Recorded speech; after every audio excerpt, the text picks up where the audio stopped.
So if you're found to be dangerous, what happens to your gun rights?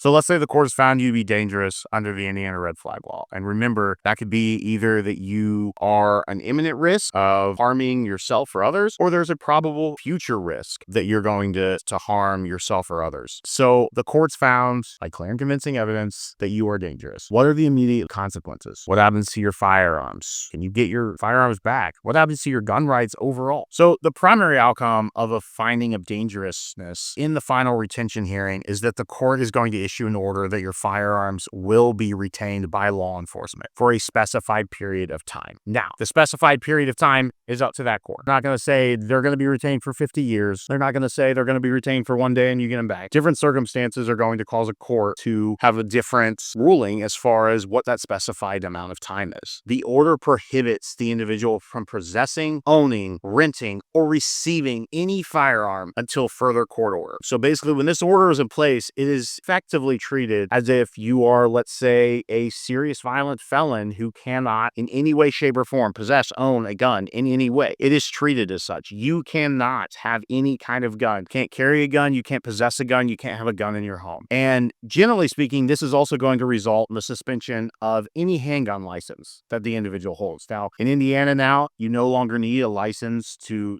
carry. But if you had a license from another state and Indiana issued this order, generally speaking, that would suspend that handgun license as well. And this is in part because this court order it's going to be reported to state and national databases. So this is going to affect your ability to pass background checks for future purchases. So this isn't something to where you're in the state of Indiana and a finding of dangerousness happens and the court retains your guns. And then you go to another state and you try to purchase guns out of that state, hoping that, that state isn't going to know about this order. This order is reported to state and national databases, and so they're going to know about it. You're not going to be allowed to get those guns. Now, while the petition and while the red flag law itself, as we talked about in different videos, it's not criminal. It is a civil court order. But violating a civil court order can lead to criminal charges. So if you were to violate the court order saying you are not allowed to possess firearms, that can lead to criminal charges in the state that you're in. But this order is temporary. It's something that is very important because you can get your guns back, but there is a separate legal process to do so.